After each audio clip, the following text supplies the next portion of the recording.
आपसे सर ये जानना चाहेंगे, जो वेंडर वर्क डाल दिया गया है मुखिया में कि कोई भी काम होगा तो वेंडर के थ्रू होगा, तो इसका कितना असर मतलब होगा, ये मतलब जनता के काम पर जो है कितना असर होगा इसका? वेंडर के काम से जनता पर कोई असर नहीं होगा। जनता का काम से पंचायती राज व्यवस्था को असर होगा।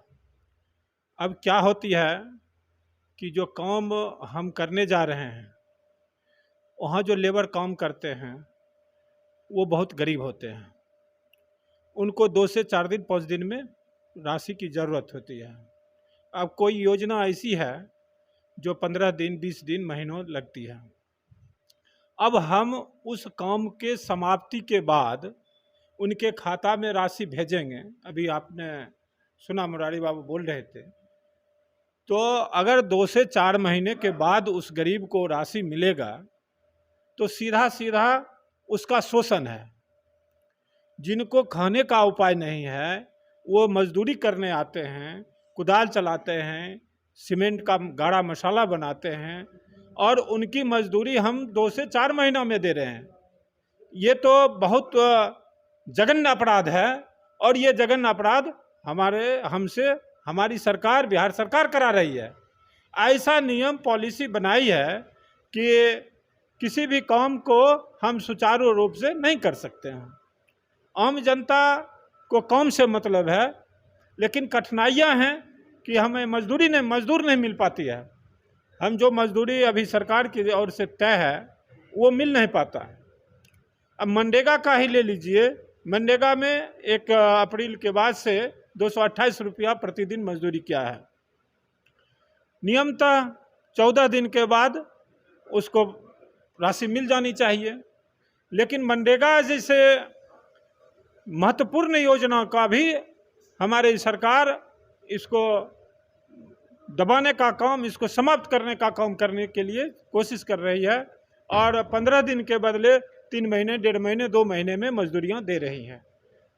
तो ये समस्याएं हैं और पंचायती राज व्यवस्था, हम लोग जो मुखिया हैं वो सीधे जनता से जुड़े हैं।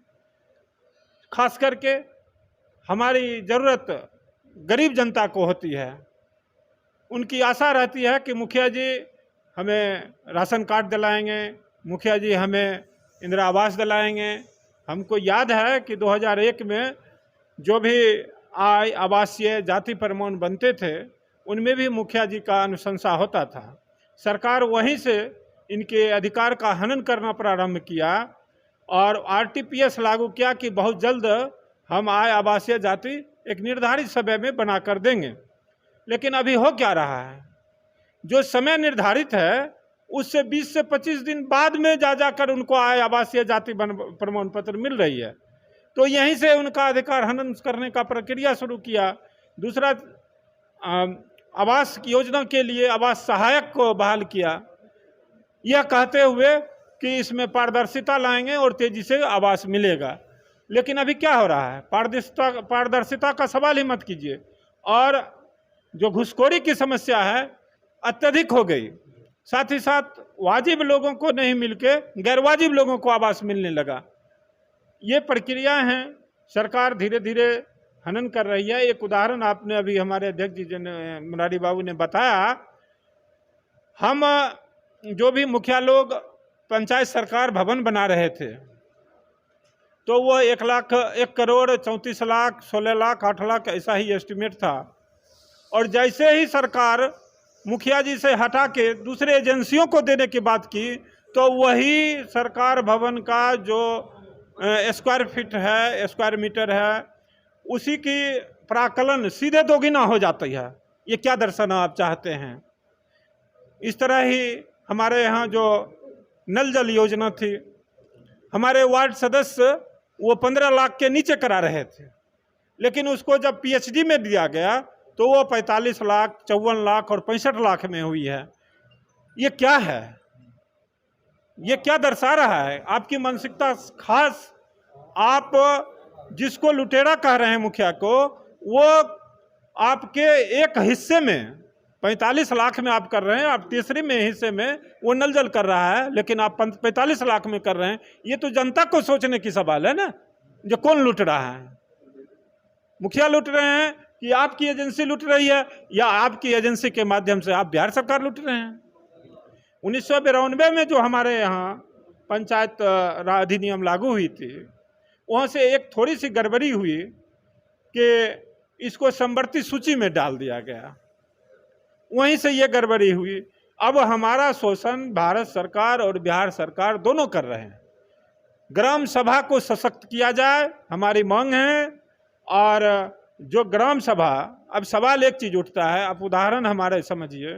अब हम जिस जगह बैठे हैं अकबरपुर बरारी में, वहाँ की जो समस्याएं हैं वो डंडारी की समस्याएं नहीं हो सकती हैं, और वही समस्याएं पपरौर का नहीं हो सकता बरौनी प्रखंड के अंदर।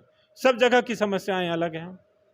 तो पंचायत को यह छूट मिलना चाहिए कि आपके पंचायत में क्या चीज़ की आवश्यकता है।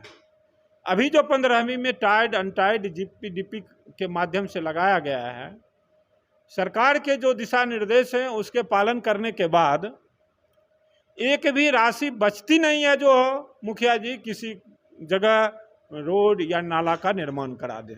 कोई राशि नहीं बचती है।